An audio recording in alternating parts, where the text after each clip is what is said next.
From Tai Lung secretly being the real dragon warrior all along, to the one small detail that proves Kai was on Master Oogway's level, today we're breaking down 10 hidden things you didn't notice in Kung Fu Panda. But first, if Po is your favorite, drop a panda in the comments. And if you love Kung Fu Panda, make sure you're subscribed. We post every week. Number 1. Everyone got this wrong about Tai Lung. Here's something that changes everything about Kung Fu Panda 1. Tai Lung spent 20 years imprisoned, completely immobilized. No food, no water, no training. By every law of physics and biology, he should have come out weaker. Instead, he broke free and immediately defeated an entire army of armored rhinos. Then, he destroyed the Furious Five. Then, he pushed Shifu himself to his absolute limit. Master Shifu even confirms it. Tai Lung was stronger coming out of prison than he was going in. How is that possible? Go back to an early scene where Tigress explains that a true warrior can survive on the dew of a single leaf and the energy of the universe. She says only the real dragon warrior can do this. Tai Lung spent 2 decades surviving on exactly that. Nothing physical, just the energy of the universe. What the sequels would later call Qi. He wasn't just enduring imprisonment, he was unknowingly mastering Qi the entire time, which means Tai Lung wasn't the villain who almost became the dragon warrior. He was the dragon warrior who was never told.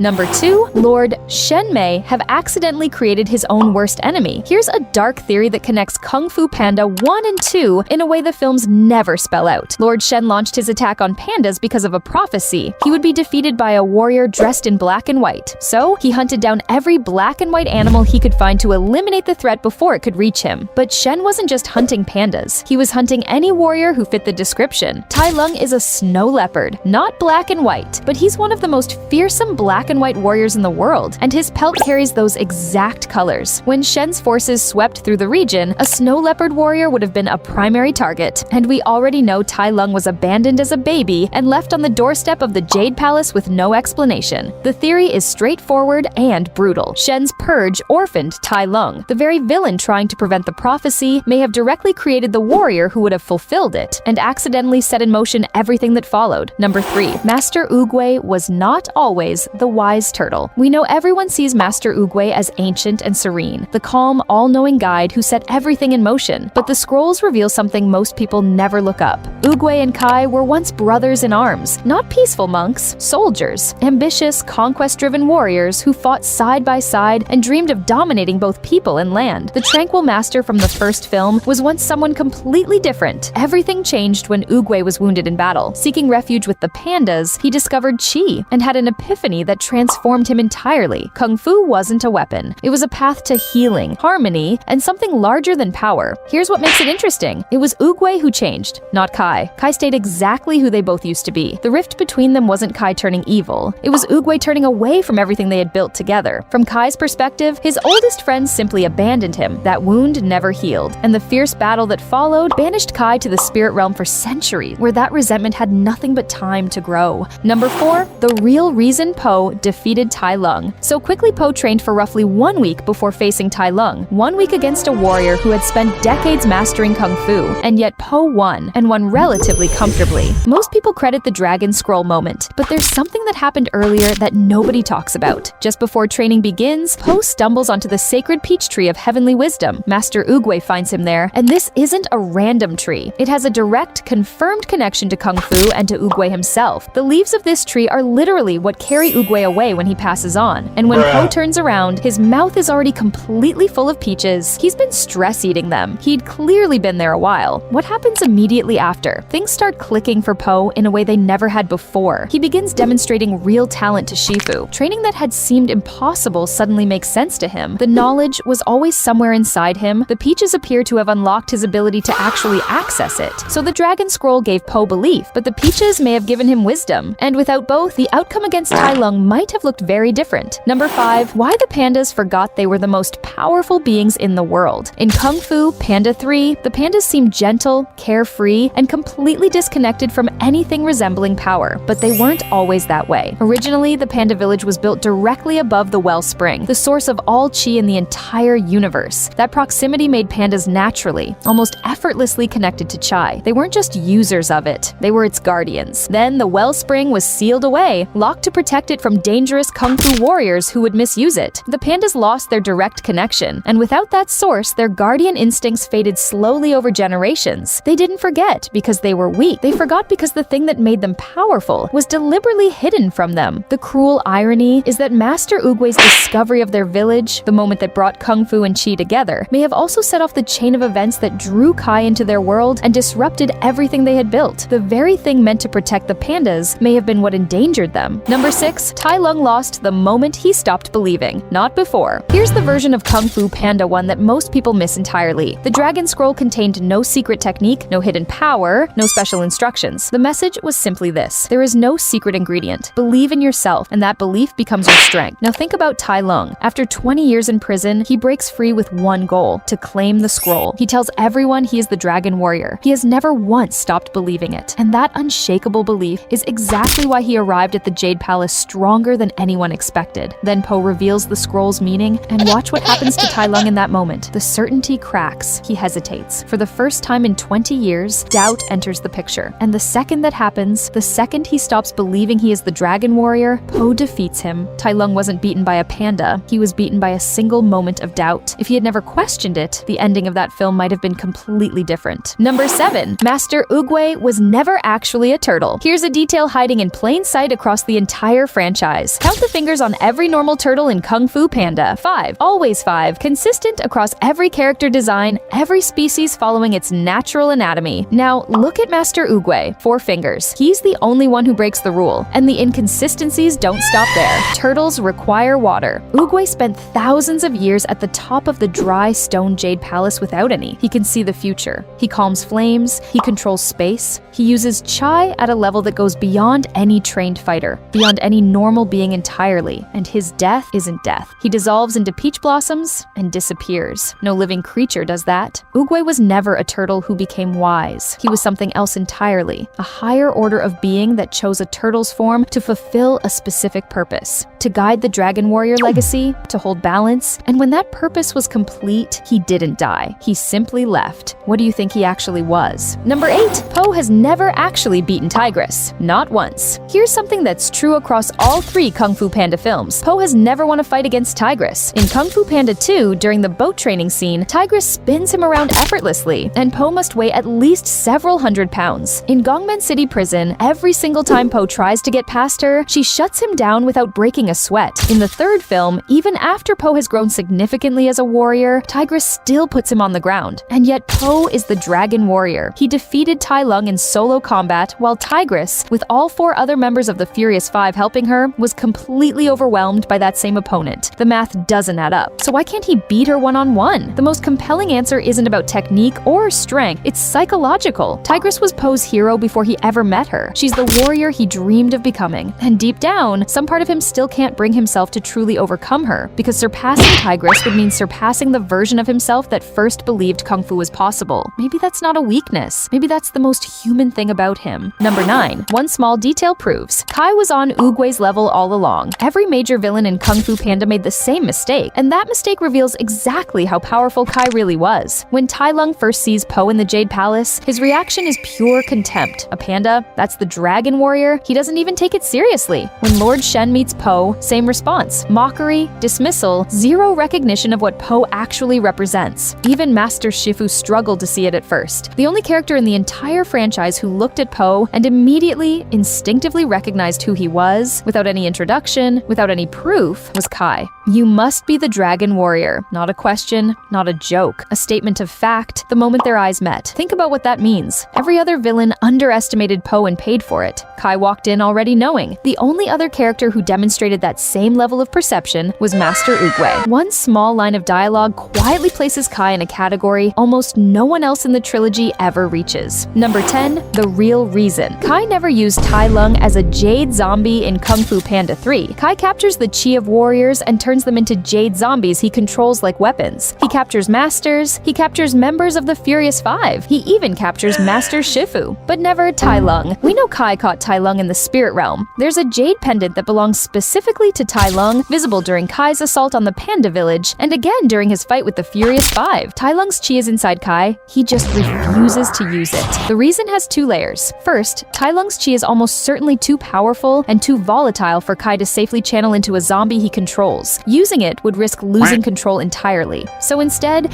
Kai uses it as raw fuel, a power source to maintain multiple jade zombies simultaneously rather than risk deploying Tai Lung directly. Second, and this is the darker implication, Tai Lung may have been strong enough to break free from jade zombie control if weaponized. Kai, who survived the spirit realm for centuries and understands power better than almost anyone, would know that. The same logic applies to Oogway, who Kai also never uses as a zombie despite having his chi. There are some weapons even Kai wasn't willing to risk unleashing. And that's all 10. Which one changed how you see the whole franchise? The Tai Lung theory, the Kai detail, or something else entirely? Let me know in the comments. Hit like if you want part 2, and make sure you're subscribed.